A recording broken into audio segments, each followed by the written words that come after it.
Halo rekan-rekan semua, selamat datang kembali di podcast Bincang-Bincang Pintar pada season 2 episode 1.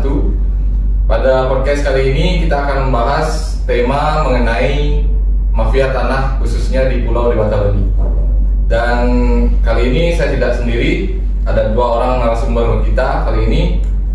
Yang pertama ada Bang Yudi. Halo, selamat siang Bang. Selamat siang. Dan juga ada advokat Firman Hadi selaku kuasa hukumnya Bang Yudi. Selamat siang Bang. Siang. Nah, baik, untuk mempersingkat waktu pada podcast kali ini kita akan membahas tentang mafia tanah. Sedikit kita bahas dulu tentang mafia tanah. Jadi mafia tanah ini sedang marak terjadi khususnya di Pulau Dewata Bali, dan modusnya pun bermacam-macam, mulai dari sertifikat ganda, kemudian penyerobotan tanah, dan juga sengketa warisan. Halo Bang Yudi, selamat siang. Bang Firman, bagaimana kabar Bang? Puji Tuhan, alhamdulillah sehat Bang. Udah lama berarti di Bali Bang? Ya, sudah lama saya. Bisa ceritakan dulu ke pemirsa semua, penonton semua, sejak kapan Abang di Bali dan sekarang kerjanya apa? Oh, saya tiba di Bali sini itu di tahun 2000. 2000? Ya, tahun 2000. Memulai bisnis apa Bang? Apa kerjaan apa? Saya pertama masih kerja, masih ikut bos lah. Saya ikut bos. Di bidang apa itu? Ada, kebetulan bos saya itu kan kerja di dunia perhotelan. Ada bisnis juga. Jadi saya sering ikut-ikut ya beliau. Oke, berarti tadi kerjanya Bang Yudi di bidang perhotelan ya awal mula di Bali. Nah, itu di bagian apa Bang? Ada bikin properti, bos saya kan biasa gitu. Oh, berarti sudah berkecimpung lama lah ya di bidang properti dan bidang tanah khususnya ya. Ya. Ini kan konteks kita membahas tentang mafia tanah nih. Bang Yudi kan juga lumayan udah lama berkecimpung di dalam dunia pertanahan maupun properti. Nah, pertanyaan saya Bang, untuk Bang Yudi nih, melihat maraknya kasus mafia tanah di Bali Bang, gimana tanggapan Abang sendiri Bang? Oke, terima kasih atas kesempatan yang diberikan. Ya. Ini menurut saya, kalau kita bicara masalah Mafia tanah di Bali ini sudah permufakatan kejahatan. Jadi kejahatan pertanahan, bikin pertanahan ya. Dan ini dia itu ada kelompok orang yang bisa membuat itu kejahatan itu, dan itu mereka kelompok, dan mereka juga ada ya kerjasama lah dengan pihak-pihak yang terkait. Oh, iya. Mereka untuk menguntungkan dirinya kelompok itu. Berarti ada oknum juga yang bermain di sana Bang ya? Benar sekali. Itu kan tadi udah dari Bang Yudi penjelasannya terkait dengan mafia tanah. Nah, dari Bang Firman sendiri, Pak Firman Hadi. Tapi sebelumnya mungkin perkenalan diri dulu Bang ke penonton semua. Oke, terima kasih sebelumnya. Karena untuk saat ini saya selaku Firman Hadi, dan juga saat ini saya bekerja di bawah naungan Platform Tugas Tumorang, yang CEO-nya langsung Pak Dr. Tugas Tumorang. Yang mana memang untuk sesuai dengan pembahasan kita hari ini terkait mafia tanah, memang sering untuk didapati lah. Dalam hal ini sering saya jumpai juga di pengadilan ketika dalam melakukan persidangan. Setelah persidangan maupun sebelum persidangan itu kadang-kadang walaupun kami istilahnya ada waktu sidang, kadang-kadang kami menunggu waktu persidangan dimulai kan. Cuma setelah masuk di ruang persidangan itu memang banyak sekali sengketa tanah yang ada di Pulau Dewata Bali, terutama baik itu terkait proses penjualan AJB-nya, itu ada yang double, satu tanah dijual ke dua orang yang berbeda, baiknya itu PPJB sama ininya juga berbeda, AJB-nya itu pelaksananya juga, dan juga terkadang memang melibatkan untuk institusi pemerintah terkait mafia tanah juga. Jadi makanya inilah kadang-kadang pihak swasta maupun pihak pemerintah memang terkadang ada oknum nakal terkait mafia tanah ini. Juga dan juga di kantor Platform Tugas Tumorang saat ini juga sering, dan bahkan saat ini juga sedang menangani terkait permasalahan tanah juga. Ada beberapa klien lah terkait permasalahan ini juga.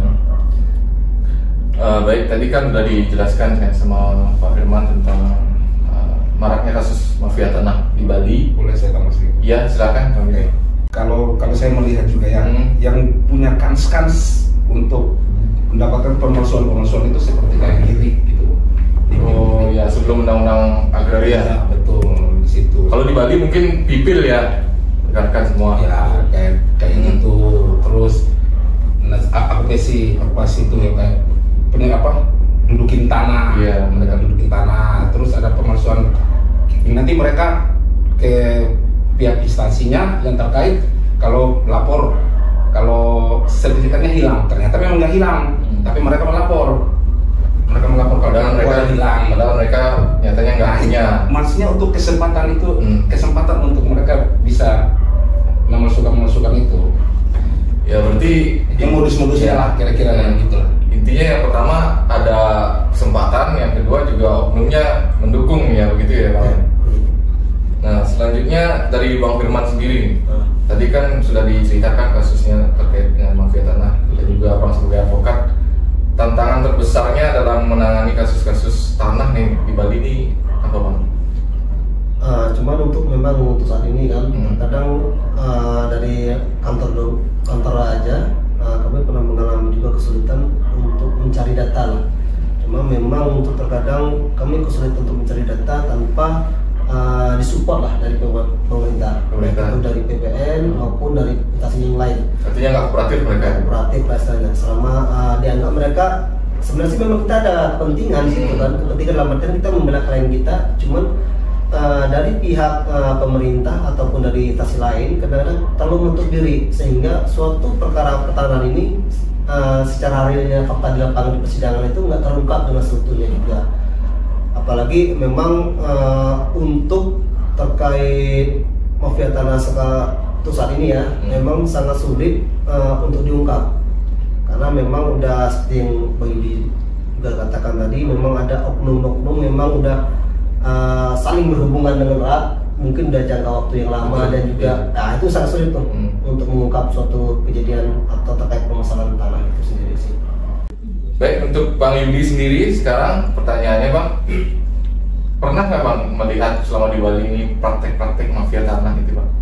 Ya, saya pernah. Nah, mungkin bisa ceritakan. Saya kebetulan juga yang saya alami sendiri. Oh Bang alami sendiri saat ini? Kebetulan saya alami sendiri, tepatnya di daerah Canggu ya, daerah Canggu.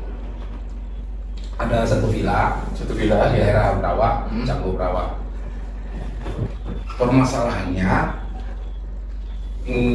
saya itu kan kerja di sana. Ya, awal mulanya kan kerja. Oh, di villa itu Abang kerja? Itu saya kerja. Terus dengan berjalannya singkat cerita, dengan berjalannya waktu, saya itu dilaporkan oleh posisinya dia siapa? Katanya sih pihak pembeli dari villa itu. Iya, gitu. Jadi terus saya ditempelkan ke diri saya itu dengan pasal 167 kalau tidak salah ya. 167. Saya kadang-kadang juga bingung, saya skeptis juga. Kenapa jadi saya sampai dikenain pasal 167? Nah, setelah saya juga baca-baca, jujur aja Bang, saya ini juga orang kampung juga Bang. Betul. Saya datang sini, jujur saya kerja aja. Saya tidak ada niat untuk macam-macam ya. Kerja dengan niat jujur, kerja yang benar. Tiba-tiba datanglah surat datang. Surat panggilan ya? Surat panggilan. Terus katanya sih pasal 167. Yang saya mau tanya, sempat juga saya nanya, 167 itu apa isinya? Kan kalau saya mau jelasin, kalau 167 itu jika saya melompat pagar, jika saya merusak pintu fasilitas yang ini ya gitu, itu 167. Bagaimana mungkin saya melompat pagar? Kan kunci yang pegang saya. Abang kerja di sana? Iya, yang pegang kunci saya. Ngapain saya pegang kunci kalau saya mau pengen lompat pagar lagi? Kan sudah bingung kan saya jadi. Jadi secara nggak langsung Bang Yudi ini dapat dikategorikan memasuki pekarangan rumah setahun 7 tadi ya? Iya. Secara melawan hukum berarti. Iya, betul. Namun pada faktanya kan Bang Yudi pegang kunci sendiri berarti. Iya, betul sekali. Secara nggak langsung berarti kan untuk unsur perlawanan hukumnya untuk memasuki pekarangan rumah tanpa izin secara melawan hukum itu nggak ada sama sekali. Benar sekali. Nah, dari Bang Yudi sendiri terkait hal itu gimana langkah hukum Bang Yudi sendiri, Bang? Nah, jadi Pembelaan lah istilahnya. waktu itu saya pemanggilan pertama jadi saksi, saksi kedua jadi udah jadi tersangka, Bang. Oh, kedua itu udah jadi tersangka. Sudah kedua, yang ketiga itu saya jadi tersangka pertama, tersangka kedua. Nah, kebetulan saya juga ketemu dengan ada kita punya senior juga di sini, Bang Dr. Togar Situmorang. Nah, kayak gitu. Saya minta tolong ke beliau. Dan beliau juga ya, puji Tuhan, alhamdulillah dia juga mau siap membantu saya. Oh, artinya Bang Yudi setelah menerima panggilan itu kemudian langsung diperiksa sebagai saksi terlapor, Ya, kemudian dijadikan tersangka, kan begitu, Bang? Dan Abang menunjuk kuasa hukum, Ya, yakni betul sekali. Pak Dr. Togar Situmorang. benar sekali. Nah, lantas setelah itu, Bang, langkahnya gimana, Bang? Nah, Langkah yang Abang tempuh tuh bersama kuasa hukum. ya kita buat pra-peradilan. Oh, pra-peradilan ya. Ya. Nah, mungkin dari advokat Pak Firman sendiri, mungkin kan waktu itu Bang Firman juga sempat ini ya, Bang, ya, ikut dalam rapidnya Bang Yudi ya, Bang. Kebetulan untuk yang terkait Yudi datang ke kantor dulu kan, memang awal-awalnya itu saya baru masuk di kantor di sini kan, baru bergabung lah. Baru join ya. Cuman sedikit banyaknya saya juga memang mengetahui juga kan terkait permasalahan Bang Yudi ini juga. Jadi memang awalnya itu terjadi, kami duga lah terjadi terkait Yudi ini transaksi fiktif lah, yang mana dilakukan jual beli antara kuasa jual dan kuasa beli.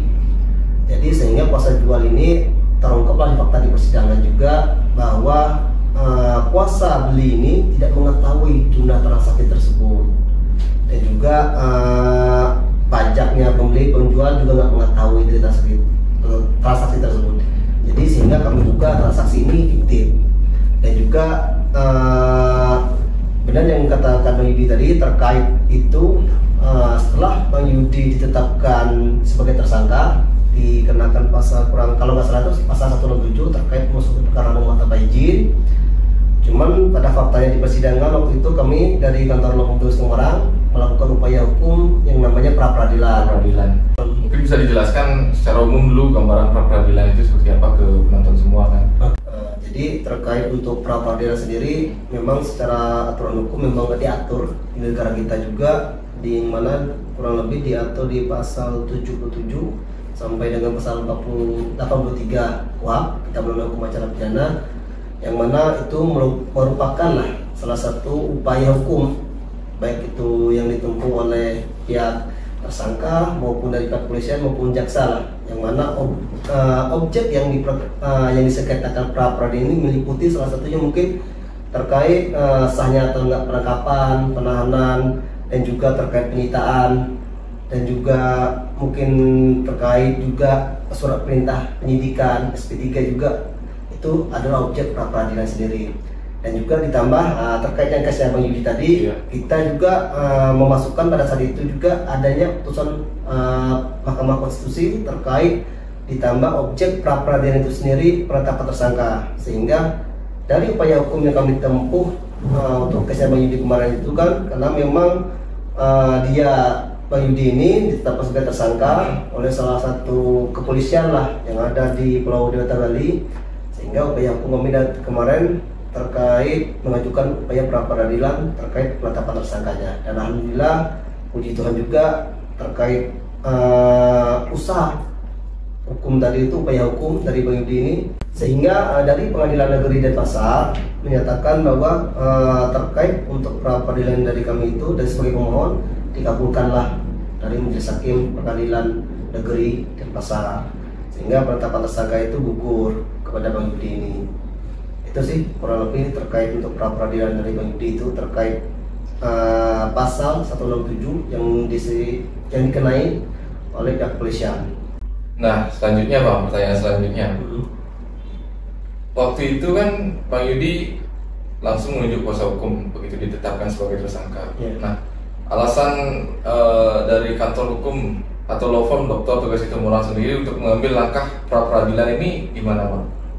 Oke, memang awalnya itu saudara Yudi datang ke kantor juga kan, menceritakanlah kronologi yang dialami juga, ada ke kantor kami Teguh Situmorang, dan juga setelah itu kami rembuklah bersama tim ini kan, yang mana langkah apa yang bakal kita tempuh terkait permasalahan Yudi ini.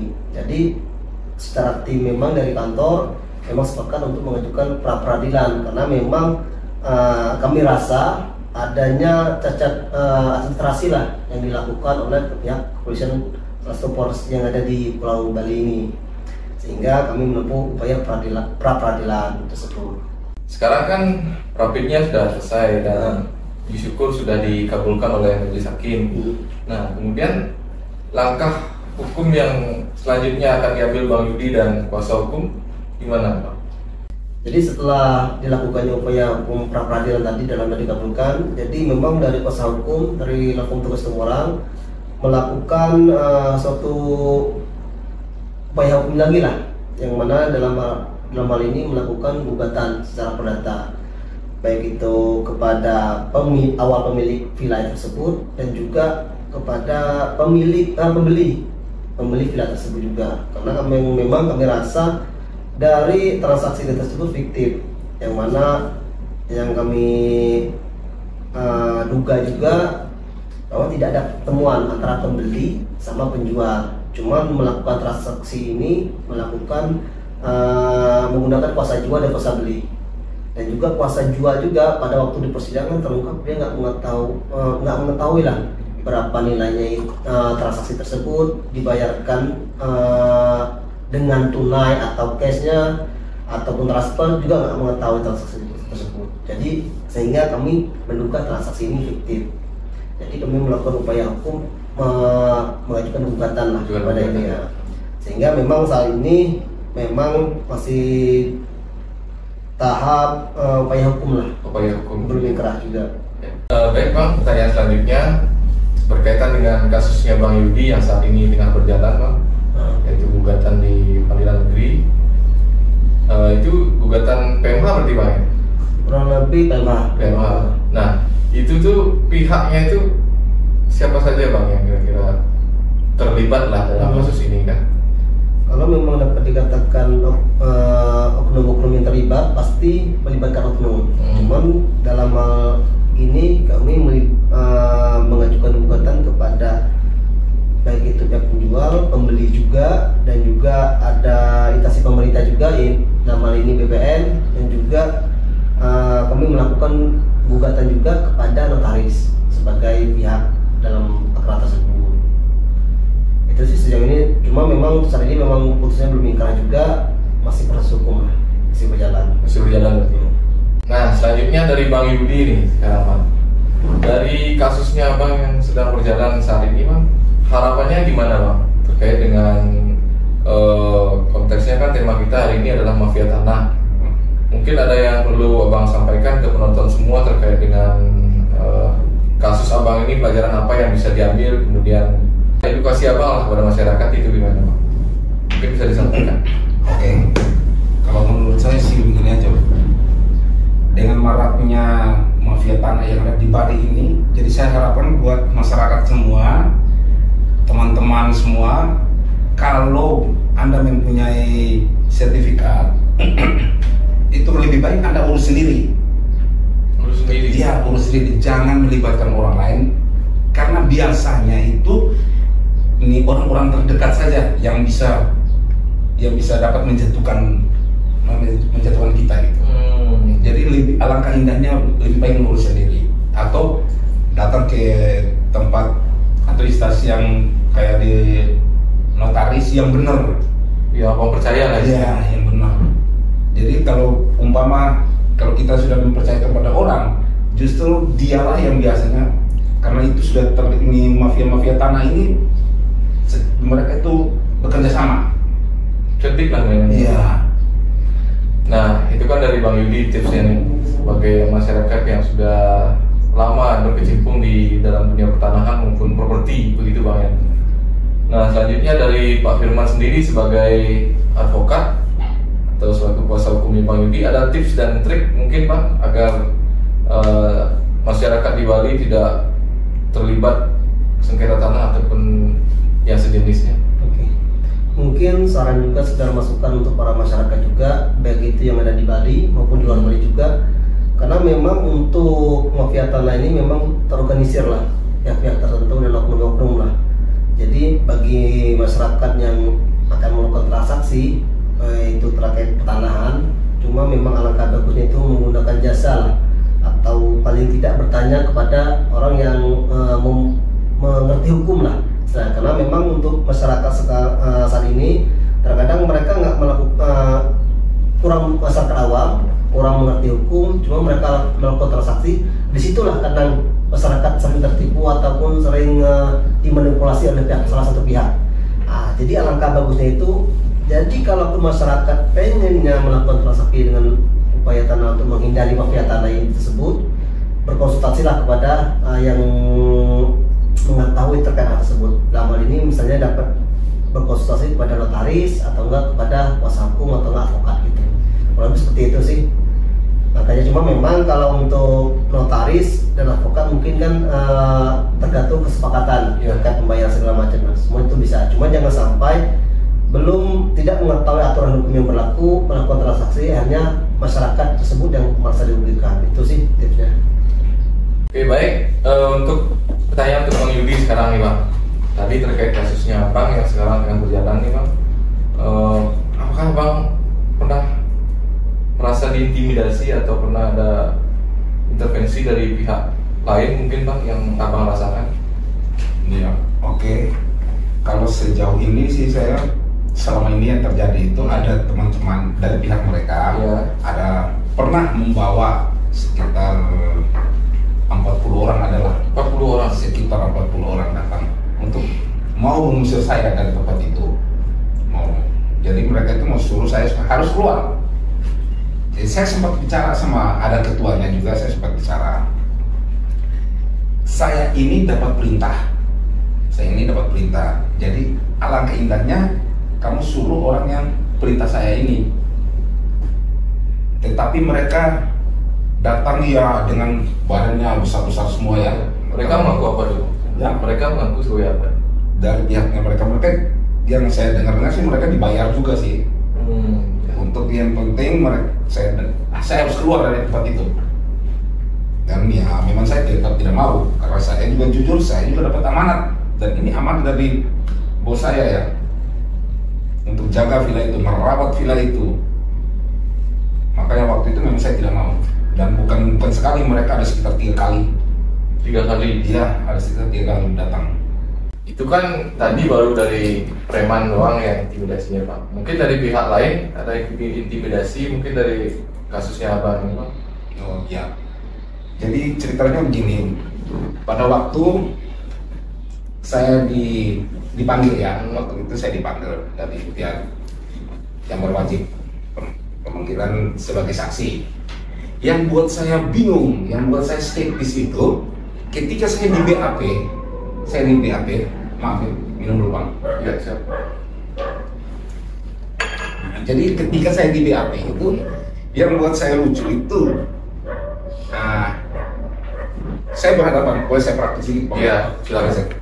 Jadi saya berhadapan dengan ini pihak penyidik, penyidik ya. Jadi waktu saya ditanya-tanya, ada juga oknum. Ya saya lihat kayaknya pembesar juga tuh Bang. Ya datang sini, kamu jawab aja. Kayak model kayak begitulah kira-kira. Sudah, kamu jawab aja. Kamu tanda tangan saja. Ya kayak model kayak gitu. Jadi saya kadang-kadang bingung juga. Loh, ini sebenarnya ada apa sih sebenarnya?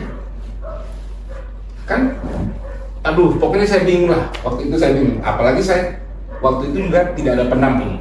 Dari kuasa hukum? Saya belum waktu itu. Nah, waktu proses BAP sendiri ya, waktu itu berarti Abang sudah sebagai saksi terlapor berarti Bang? Ya, Disangkakan pasal 167 ya. 867. Nah, pada saat proses pemeriksaan Pak, intimidasi dari oknum-oknum itu seperti apa? Ya, pokoknya seperti itulah kira-kira. Waktu bertanya, ada teman juga di sebelah, ada teman sebelah. Dan kan harusnya sependek sepengetahuan saya itu kan harusnya kan dia aja yang nanya gua dong. Dia aja nanya saya. Tapi itu ada teman juga. Tiba-tiba ada teman satu sini juga. Jadi mereka ada 3 orang, ditambah 1 orang lagi yang di samping saya. Di samping 4 orang. Ya, jadi saya 4 orang. Jadi tanya itu bergantian. Nah, waktu itu Bang Yudi merasa diancam nggak sama oknum-oknum?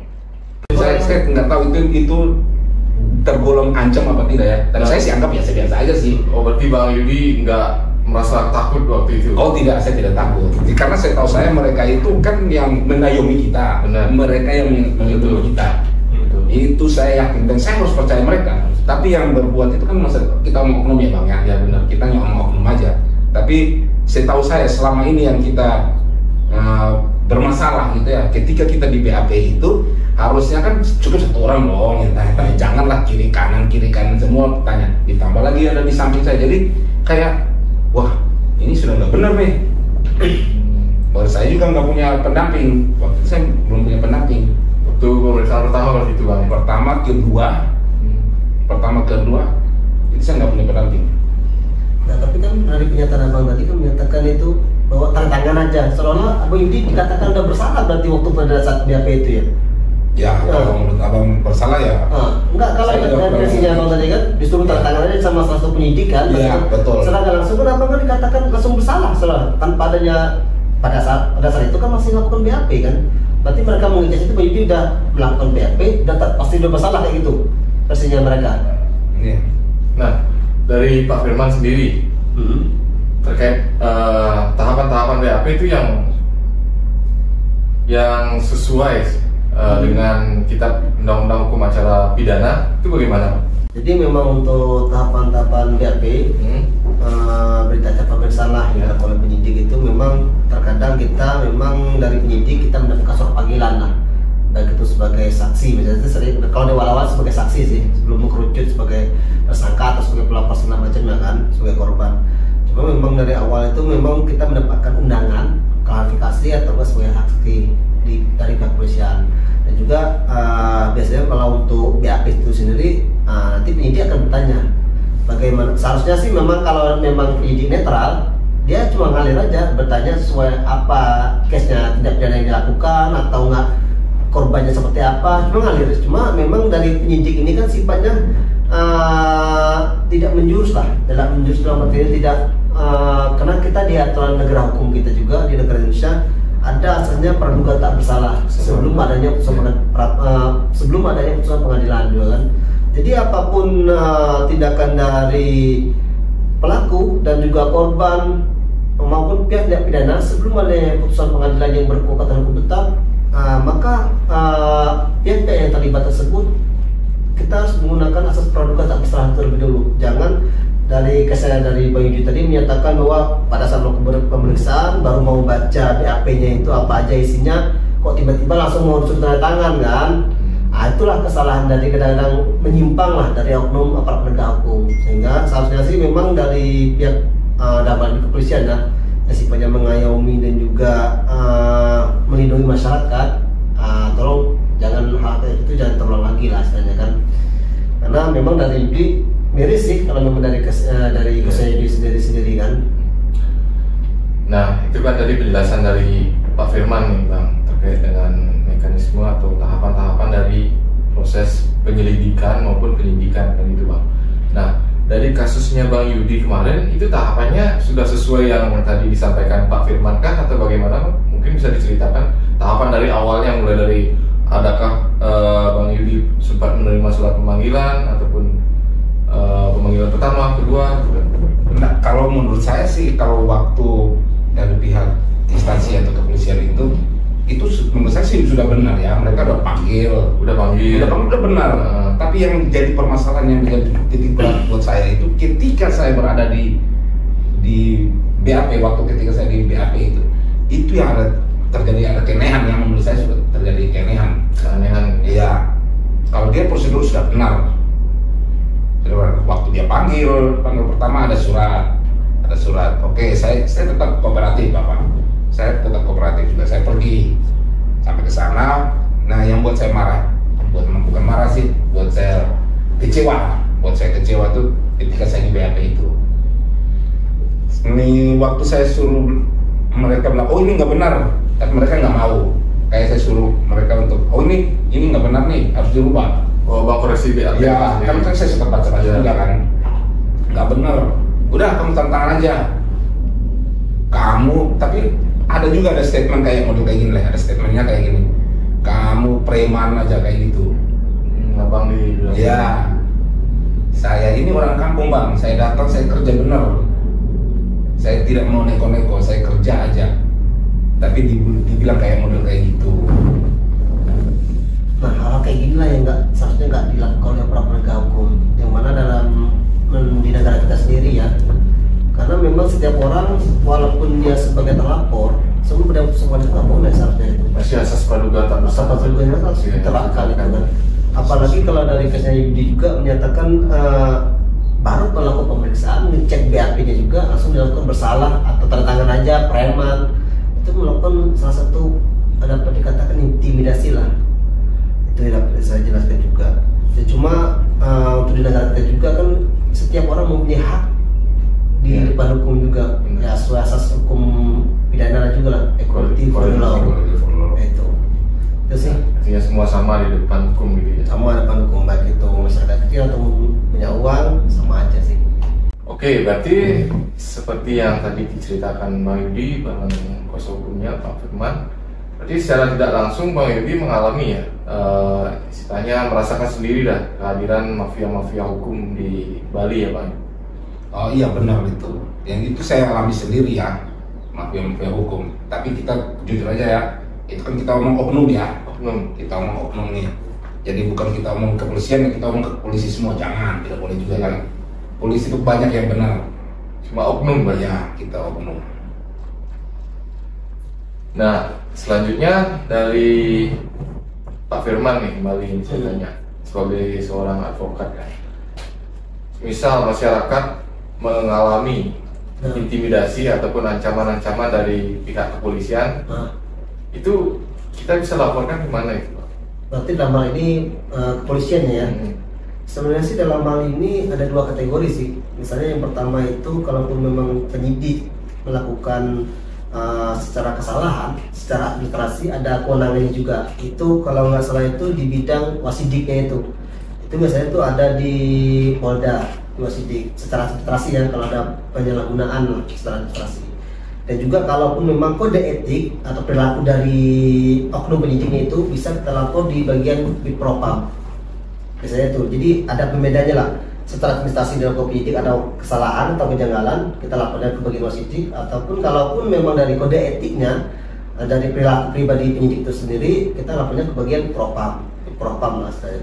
Biasanya itu berada di Poldanya itu, atau enggak di Polres juga bagi ada. Cuma namanya itu memang berbeda. Cuma bagian tujuannya sama, untuk menindaklanjuti penyidik atau enggak kepolisian yang bermasalah, baik secara administrasi maupun secara kode etiknya itu.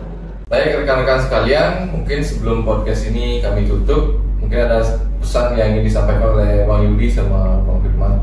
Mungkin dari Bang Yudi dulu Bang. Saya juga mohon kepada Bapak Presiden kita Pak Joko Widodo, Bapak Kapolri kita, Bapak Menko Polhukam, Bapak Menteri ATR BPN, saya mohon supaya selalu atensi dengan maraknya mafia-mafia tanah yang ada di Bali ini. Dan itu semua terjadi pada diri saya. Jadi saya mohon Bapak, tolong. Terima kasih Bapak, terima kasih. Baik, itu kan sudah pesan dari Bang Yudi sendiri. Nah, selanjutnya mungkin dari Bang Firman ada pesan yang ingin disampaikan terutama kepada masyarakat yang awam tentang hukum sendiri Pak. Oke, mungkin untuk pesannya untuk masyarakat Indonesia terkait mafia tanah ini. Jadi sekiranya memang untuk masyarakat Indonesia yang melakukan transaksi, dalam arti transaksi terkait objek tanah, lebih bagusnya untuk bertanya terlebih dahulu atau konsultasi lah kepada pihak-pihak yang memang memahami lah terkait transaksi tersebut dan juga objek. Dan juga untuk masyarakat yang ada di Indonesia juga, kalaupun memang sekiranya dirasa aneh ataupun ada keterlibatan oknum tertentu terkait yang berhubungan transaksi ataupun mafia tanah, jangan sungkan untuk melaporkan itu kepada pihak yang berwajib ataupun ke lembaga-lembaga lain. Jadi baik itu karena mafia tanah ini memang terorganisir lah, baik itu kadang-kadang dari pihak lawan masyarakat sendiri, baik itu terkadang dari aparatur penegak hukum, dan juga terkadang dari agensi pemerintah juga, oknumnya juga, dan juga tidak terlepas dari pihak-pihak lainnya. Jadi jangan takut untuk melaporkan, karena kita negara hukum, kita tahu aturan, dan kita sudah selayaknya kalaupun terjadi pelanggaran hukum, kita menempuh jalur hukum. Itu sih. Baik rekan-rekan semua, mungkin demikian podcast Bincang-Bincang Pintar kali ini. Tujuan kami membuat podcast ini adalah sekali lagi tidak ada menyinggung pihak manapun. Kemudian tujuan kita adalah mengedukasi, bukan begitu Bang? Ya. Mengedukasi kepada masyarakat semua yang awam pengetahuannya tentang hukum, baik itu permasalahan tentang tanah dan juga hal lainnya. Baik, sampai jumpa di podcast selanjutnya rekan-rekan semua, dengan tentunya dengan tema yang lebih menarik dan lebih seru seputar hukum dan ilmu pengetahuan lainnya. Sampai jumpa.